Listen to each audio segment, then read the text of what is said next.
Okay, welcome everyone to today's this video here. Today's video we are going to be exploring the measurement function in Matterport. Okay, this function allows you to use the software itself to calculate lengths and even heights within the Matterport screen capture.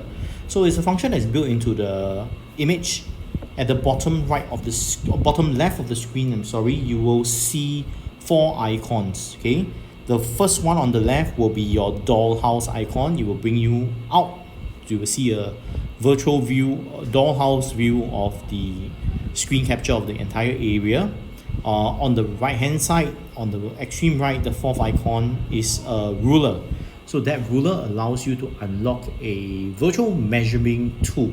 So what I will do now is I will click on the ruler, and you can see once I click on it, the measuring tool appears. They will give you a plus button to indicate where you want to start your measurement. So if I want to, for example, in what you see here is a shelter walkway that extends all the way to the other end where there is a traffic junction. So I want to measure the distance of this walkway. So I can go to where I want. I click plus.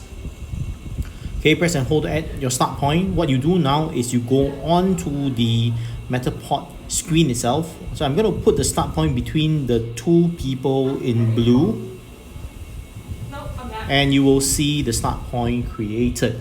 Now to create the end point, what you can do is you maneuver around and you see where you want it to end. So if I want to know until where the distance from that start point to the triple yellow line here, when I click and hold, it will show you the distance at the top. So you will see at the top of my screen here there is 11.23 meters. It means that this red line here is 11.23 meters. So if I want to affirm it, I click yes, and the line stays there. So when you click on the line, it will show you the distance of that line.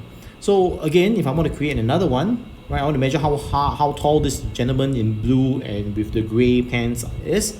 Let me click at the bottom of his feet, and then I will click one more dot at the top of his head, and now you can see that actually is measuring a distance to not his head but to the top of the shutter walkway in the distance. So that distance, that diagonal distance, is 4.16 meters, because obviously he's not 4.16 meters tall, right? So I'm going to show you one more. Let's delete that. Let's delete the other one as well.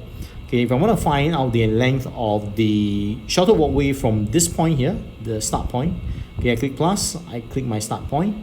One magic feature of this is instead of just ending where you can see, I can actually double tap, move forward, double tap again, move forward. Okay, I can move to a point which is in the distance, which may be our original point of view. Okay, so where I am now is, you will see I'm actually near the end of the shelter walkway. I've crossed the road already.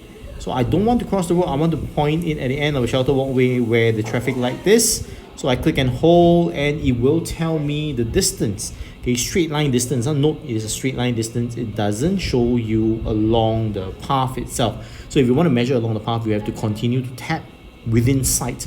Otherwise, this straight line distance here is actually 73.46 meters from where we started. Right, where we started the distance measurement. You see the dot in the distance, all the way to the walkway, the junction at the corner over there. So that is 73.46 meters. Now, how you will want to use this is completely up to you. Please bear in mind that we're just giving you functions. So should you need to measure certain distances in the virtual space, you can. Okay, so it is after all an estimate. So if I want to measure like the length of the escalator, okay, it's about 7.89, almost 8 meters, right? So these are different things that you can actually do measurements. Okay, there are limitations to it. It is a virtual measuring tool, so you have to understand there will be some error allowance. Okay, but if you want to measure like the height of a door frame to indicate that it's more inclusive nowadays, because people are now taller, so you cannot have a very short door frame people can go through, right? So you have data that you can gather that can substantiate your arguments for whatever you're arguing for. So this basically is a very short tutorial on how you use the measuring tool in Matterport. Okay, so remember, if you don't need the measurements anymore, click on them and remove so that you do not have lines that are all over the Matterport screen itself. Okay, so hope this is useful to you in some way or another, and hope you have an enjoyable experience maneuvering around the Tiong Bahru area in Matterport for GI.